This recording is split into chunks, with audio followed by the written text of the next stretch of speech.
का दोस्तों आज अपन स्टार्ट करने वाले हैं। आज अपन वो चीज स्टार्ट करेंगे जिससे अपन के पूरे चैप्टरों का निर्माण हुआ है, यानी कि वह चैप्टर जिससे अपन की पूरी इलेक्ट्रिकल का निर्माण हुआ है। इस सृष्टि पर जो किसी का भी निर्माण हुआ वो सब उसी से हुआ है। आज अपन स्टार्ट करने वाले हैं दोस्तों परमाणु। क्या स्टार्ट करने वाले हैं? परमाणु।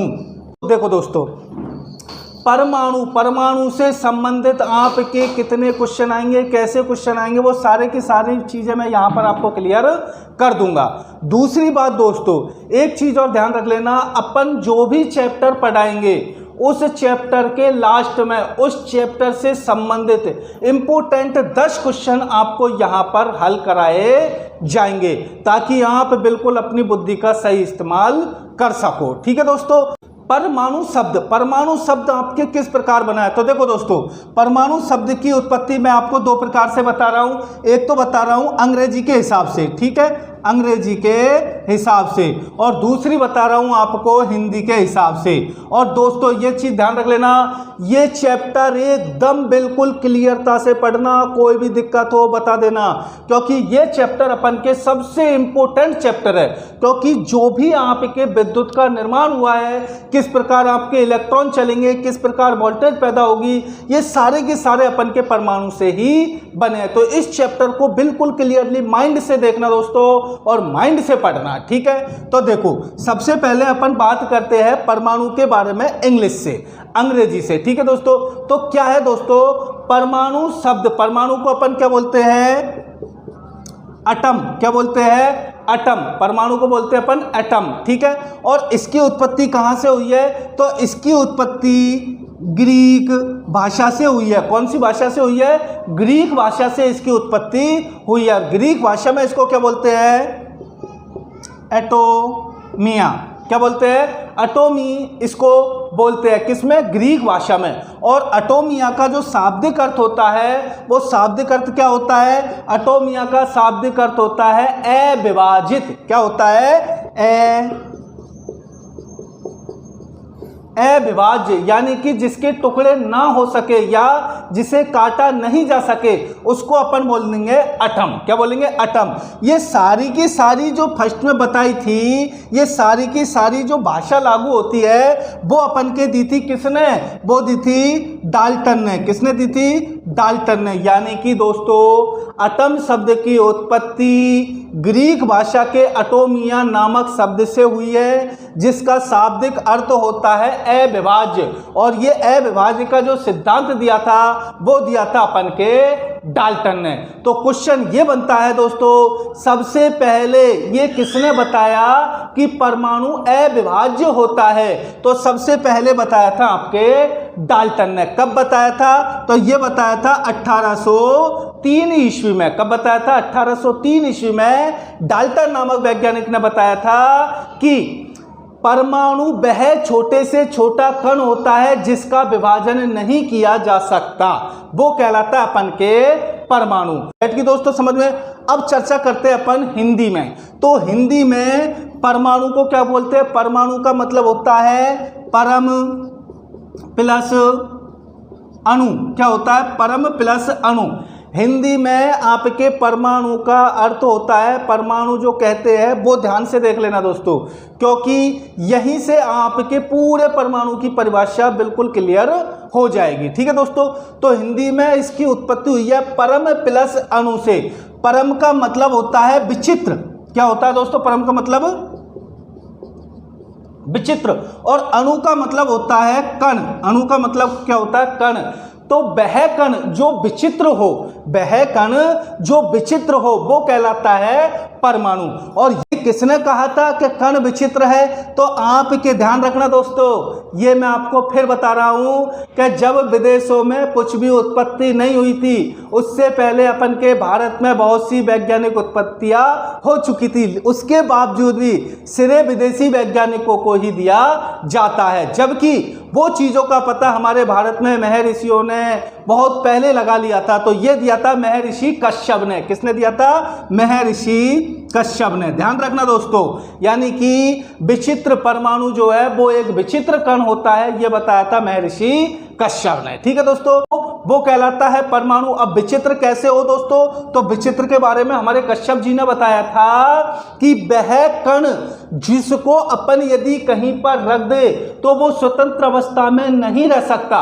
एक चीज और क्लियर कर लेना दोस्तों, जो भी कण आपके रासायनिक अभिक्रिया पर निर्भर होता है या जो भी कण आपके रासायनिक क्रिया करता है वो कण कभी भी स्वतंत्र नहीं रह सकता, उसे किसी न किसी प्रकार बंद बना के रखना पड़ता है या एक विशिष्ट परिस्थितियों में उसको रखना पड़ता है। और ये हमारे महर्षि कश्यप जी ने बताया था। ठीक है दोस्तों, तो ये आपके परमाणु की परिभाषा क्लियर हो गई। कोई दिक्कत हो तो बता देना। ठीक है दोस्तों, है कि जो चीज सूक्ष्म होती है यानी जो चीज बहुत छोटी होती है या जो चीज बहुत कठिन होती है तो उसको परिभाषित करना थोड़ा मुश्किल होता है, और उसको जो भी बंदे परिभाषित करते हैं तो कहीं ना कहीं कुछ ना कुछ गलती करते हैं। और आपकी जो टेक्निकल का निर्माण हुआ है, विद्युत इलेक्ट्रिकल का जो निर्माण हुआ है वो मुख्य रूप से परमाणु से हुआ है। इस सृष्टि पर जितने भी तत्वों का निर्माण हुआ है वो सारे के सारे आपके परमाणु से हुआ है। जब परमाणु ही आपके, अब इस चीज को ध्यान से सुनना दोस्तों, जब परमाणु ही आपके घेर यानी कि शक के घेरे में घिरा हुआ है तो श्योर है दोस्तों क्वेश्चन तो आपके शक के घेरे में होंगे ही। और बहुत से विद्यार्थियों की यही वो रहती है कि कहीं पर क्या बताया जाता है, कहीं पर क्या बताया जाता है। आप उस चीज को डिसाइड मत करना कौन क्या बता रहा है, कौन क्या बता रहा है। आप अपने माइंड का इस्तेमाल करना कि वहां पर क्या चीज हो सकती है, क्योंकि ये परमाणु इतना सूक्ष्म कण है कि इसको किसी ने अभी तक संपूर्ण रूप से सही तरीके से प्रमाणित ही नहीं किया है कि ये आखिरकार है क्या चीज। जब ये सही तरीके से प्रमाणित हुआ ही नहीं है तो इससे बनने वाली चीज भी सही तरीके से प्रमाणित कहां से होगी, बताओ आप। तो सीधी सी बात है। तो यहां पर आप इसको अच्छी तरह माइंड से पढ़ना, और जो क्वेश्चन इसमें से ज्यादातर पूछे, देखो दोस्तों एक चीज और देखी होगी कि जब कोई भी आपके एग्जाम लगती है तो कोई भी एग्जाम लगने के बाद उसके 10 या 15 दिन या 1 महीना 2 महीने बाद आपको एक आंसर की डाली जाती है और उस आंसर की में आपसे ऑब्जेक्शन मांगा जाता है। क्या मांगा जाता है? ऑब्जेक्शन। तो ऑब्जेक्शन क्यों मांगा जाता है दोस्तों? क्योंकि भाई तुमने पेपर बनाया तो इसका मतलब उसके उत्तर सही होंगे, तो उस पर ऑब्जेक्शन क्यों मांगा जाता है? तो ऑब्जेक्शन इसलिए मांगा जाता है दोस्तों, और ध्यान रखना टेक्निकल जो एग्जाम होती है उनमें ऑब्जेक्शन सबसे ज्यादा होता है। टेक्निकल जो एग्जाम होती है उनमें ऑब्जेक्शन सबसे ज्यादा होता है। क्यों होता है? क्योंकि टेक्निकल अपन की माइंड और प्रैक्टिकल पर चलती है। टेक्निकल किस पर चलती है? माइंड और प्रैक्टिकल पर चलती है। बाकी नॉन टेक्निकल जो है वो पूरी की पूरी किताब पर चलती है आपके। लेकिन ये सब्जेक्ट एक ऐसी सब्जेक्ट है जो माइंड और प्रैक्टिकल पर चलती है। किताबों में से केवल 30% ही ये चलती है। ठीक है दोस्तों, तो इसमें से जो भी आपसे क्वेश्चन आएगा वो बिल्कुल ऐसा आएगा जो शक के घेरे में ना हो। लेकिन उसके बावजूद भी बहुत से क्वेश्चन ऐसे होते हैं जो ऐसे डाल देते हैं जो शक के घेरे में हो, उनमें ऑब्जेक्शन आपको करना पड़ता है। तो ऑब्जेक्शन करोगे तो सीधी सी बात है कौन सा आपका वैज्ञानिक सही है या कौन सा नहीं है, उसके आधार पर फिर उस क्वेश्चन को सही माना जाता है। ठीक है दोस्तों, तो ये चीज आपकी क्लियर कर लेना। ठीक है, तो देखो परमाणु आपके क्लियर हो गया। अब आपको यह देखना है कि परमाणु ऐसा कितना छोटा सा कण है। तो डाल्टन ने बताया था कि परमाणु बहुत ही छोटा कण है जिसको विभाजन नहीं किया जा सके। तो परमाणु को जब विभाजन नहीं किया जा सके तो यह बना किससे है भाई? जब इसको विभाजन नहीं किया जा सकता तो ये बना किससे? इसका मतलब इसमें केवल एक ही मूल कण होना चाहिए। भाई देखो, अगर मैं कहूं कि इस मार्कर का विभाजन नहीं किया जा सकता, इस मार्कर का विभाजन नहीं किया जा सकता, तो मैं जब इसका विभाजन करूंगा तो मेरे को इसके अंदर कुछ भी नहीं मिलना चाहिए। अगर इसके अंदर मेरे को कुछ भी मिल रहा है इसका मतलब इसका विभाजन हुआ और इसके अंदर कुछ मिला तो इसका मतलब परमाणु के अंदर कुछ होता है, तो इसका मतलब इसको विभाजन कर सकते हैं। तो ये क्लियर हो गया आपके कि परमाणु का विभाजन किया जा सकता है। ठीक है दोस्तों, अब इसका विभाजन अपन करते हैं तो विभाजन करने से पहले आप ये चीज का ध्यान रखना कि इसके अंदर मुख्य रूप से 3 कण होते हैं। कितने कण होते हैं? 3 कण होते हैं। वो 3 कौन कौन से कण होते हैं? तो पहला होता है आपके इलेक्ट्रॉन। पहला कौन सा होता है दोस्तों? इलेक्ट्रॉन। दूसरा होता है आपके प्रोटॉन। दूसरा कौन सा होता है आपके? प्रोटॉन। तीसरा होता है आपके न्यूट्रॉन। तीसरा कौन सा होता है दोस्तों? आपके न्यूट्रॉन। ये 3 आपके सबसे छोटे कण है। ये 3 आपके सबसे छोटे कण है। इससे छोटा कण आपके कोई भी नहीं है। यानी आप स्वतंत्रली कह सकते हो कि इस सृष्टि पर जो कुछ भी बना है, जो कुछ भी पदार्थ का निर्माण हुआ है, तत्व का निर्माण हुआ है, द्रव्य का निर्माण हुआ है, वो सारे के सारे इन तीनों से मिलकर हुआ है। यानी कि चाहे वो आपके धातु हो, चाहे वो आपके अधातु हो, ठीक है दोस्तों, सबका निर्माण आपके इन तीनों से मिलकर हुआ है। और इन तीनों को अपन बोलते हैं परमाणु। इन तीनों के संयोग को अपन बोलते हैं परमाणु। तो इसका मतलब प्रत्येक धातु और अधातु एक परमाणु होती है। बैठी समझ में दोस्तों? यानी इस सृष्टि पर जितनी भी धातु और अधातु है वो एक परमाणु है। बैठ गई दोस्तों समझ में?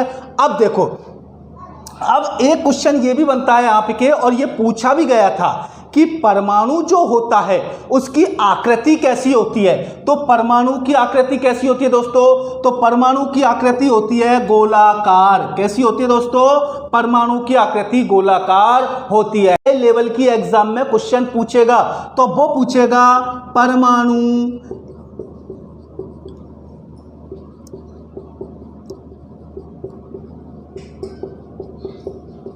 वो क्वेश्चन पूछेगा दोस्तों, परमाणु में आवेश होता है।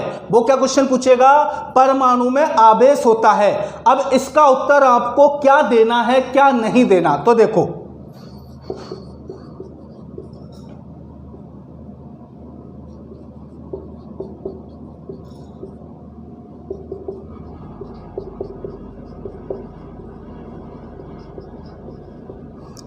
पहला है आपके शून्य, दूसरा है आपके धनात्मक, तीसरा है आपके ऋणात्मक और चौथा है आपके सभी, है ना। एक तो ये ऑप्शन आ गया, दूसरा ऑप्शन आपके आएगा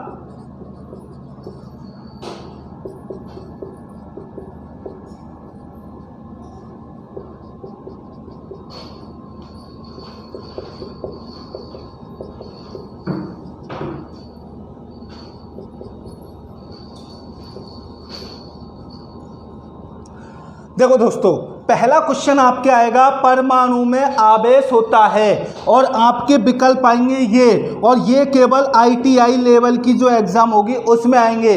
तो उस कंडीशन में आपको करना पड़ेगा शून्य। क्या करना पड़ेगा दोस्तों? शून्य करना पड़ेगा, जब जाके आपका ये क्वेश्चन सही होगा। यदि ये आपके JEE लेवल में क्वेश्चन आया है और उसमें विकल्प आपके ये आए हैं, या ये ITI लेवल में आया है और उसके विकल्प ये आए हैं, तो उस कंडीशन में आपको करना पड़ेगा गोलाकार धनात्मक। क्या करना पड़ेगा? गोलाकार धनात्मक करना पड़ेगा। और मैं आपको यह भी बताऊंगा कि यह गोलाकार धनात्मक कैसे होगा। ध्यान रखना दोस्तों, यदि आपके ITI में ये विकल्प आए और JEE में यदि आएगा तो ये विकल्प आएगा। सपोज करो, देखो एक चीज और बता देता हूं दोस्तों, आपके जो एग्जाम होती है टेक्निकल की, उसमें 10% क्वेश्चन आपके ऐसे होते हैं जो हाई लेवल के पूछे जाते हैं, जिनको आप टच नहीं कर सकते हो। वही बंदा टच करेगा जिसने BTech या फिर डिप्लोमा कर रखा है, वही बंदा इन 10% क्वेश्चनों को हल करेगा। तो सपोज करो यदि ये क्वेश्चन भी आपकी ITI लेवल पर आ जाता है, यानी कि आपके ITI लेवल की जो कंपटीशन एग्जाम है उनमें आ जाता है, तो उस कंडीशन में आपको करना पड़ेगा गोलाकार धनात्मक। क्या करना पड़ेगा दोस्तों? गोलाकार धनात्मक आपको करना पड़ेगा। अब देखो ये कैसे है गोलाकार धनात्मक। तो आपको ये चीज का पता है अच्छी तरह कि परमाणु स्वतंत्र नहीं रह सकता। पता है आपको कि परमाणु स्वतंत्र नहीं रह सकता। अब कोई भी चीज है आपकी सृष्टि पर, वो सृष्टि पर केवल धन या ऋण, या तो वो धन होगी या फिर वो ऋण होगी। अगर मान लीजिए ना वो धन है ना वो ऋण है, तो सीधी सी बात है वो किसी से क्रिया ही नहीं कर सकती। अच्छी तरह माइंड से सोचो, अगर किसी पर किसी भी प्रकार का आवेश नहीं है तो वो क्या किसी के साथ क्रिया कर सकती है? नहीं कर सकती। तो इसका मतलब यदि परमाणु पर किसी भी प्रकार का आवेश नहीं होगा तो वो आपके किसी के भी साथ क्रिया नहीं करेगी। जबकि परमाणु क्रिया करता है, जबकि परमाणु क्रिया करता है, इसका मतलब उस पर कोई ना कोई आवेश है। तो ध्यान रखना, परमाणु गोलाकार होता है और उस पर धन आवेश होता है। इसीलिए वो और वस्तुओं के साथ क्रिया करती है। और ध्यान रखना, आपके इस सृष्टि पर जितनी भी वस्तु होती है, इस सृष्टि पर जितनी भी वस्तु होती है, वो सारी की सारी वस्तुओं में ज़्यादातर आपके ऋण आवेश होता है। ज़्यादातर क्या होता है दोस्तों? ऋण आवेश होता है। तो यदि आपके कोई मान लीजिए परमाणु आपके यहाँ पर रखा हुआ है, तो इसके आसपास आपके कई गैस होगी तो सौर्य वो परमाणु उन गैसों के साथ क्रिया करेगा। इसका मतलब ये धन आवेश है और जो वो गैस है वो ऋण आवेश है। जब धन और ऋण आवेश में क्रिया होगी, उसके फलस्वरूप ही ये आपके क्रियाशील हो जाएगा। तो इसका मतलब इस पर गोलाकार धनावेश होता है। तो यहाँ आप बिल्कुल सक्के दायरे में मत आना दोस्तों, विकल्प आपके या तो ये आएंगे या ये आएंगे, तो आप इसको आसानी से हल कर देना। ठीक है दोस्तों, आपके परमाणु छोटा कण है, परमाणु आपके छोटा कण है, तो सौर्य इसका जो भार होता है या इसका जो व्यास होता है वो अपन किस में मापते हैं? ये आपके सन 2013 की जो आपके ऑर्डिनेंस फैक्ट्री में वैकेंसी आई थी, उसमें ये क्वेश्चन पूछा गया था। क्या क्वेश्चन पूछा गया था? कि आपका जो परमाणु है, ध्यान रखना, परमाणु है यानी कि परमाणु ऑब्लिक नाभिक का व्यास किस में मापा जाता है? परमाणु ऑब्लिक नाभिक का व्यास किस में मापा जाता है? तो इसका व्यास मापा जाता है फर्मी में। किस में मापा जाता है दोस्तों? फर्मी में मापा जाता है। और फर्मी में जो मापा जाता है तो किस यंत्र के द्वारा मापा जाता है? तो ये मापा जाता है फर्मी मीटर के द्वारा। किसके द्वारा? फर्मी मीटर के द्वारा।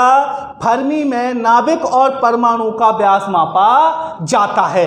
अब दोनों में से किसका व्यास ज़्यादा होगा, आप माइंड लगा के बताइए। तो सीधी सी बात है, कोई बड़ी चीज़ है, एक उसके अंदर छोटी चीज़ है, तो सौर्य बड़ी चीज़ का व्यास ज़्यादा होगा, छोटी चीज़ का कम होगा। इसका मतलब इसका व्यास ज़्यादा होगा और इसका व्यास कम होगा। दोनों का व्यास कितना होता है दोस्तों? तो इसका जो व्यास होता है वो कितना होता है? इसका व्यास होता है 10 की घात माइनस कितना होता है? 10 की घात माइनस 10 मीटर। यानी कि एक चीज और ध्यान रखना, एक फर्मी बराबर क्या होता है? एक फर्मी बराबर होता है कि 1 मीटर का 10वां अरबवां भाग। कौन सा? 10 अरबवां भाग। यानी कि एक फर्मी बराबर 1 मीटर का 10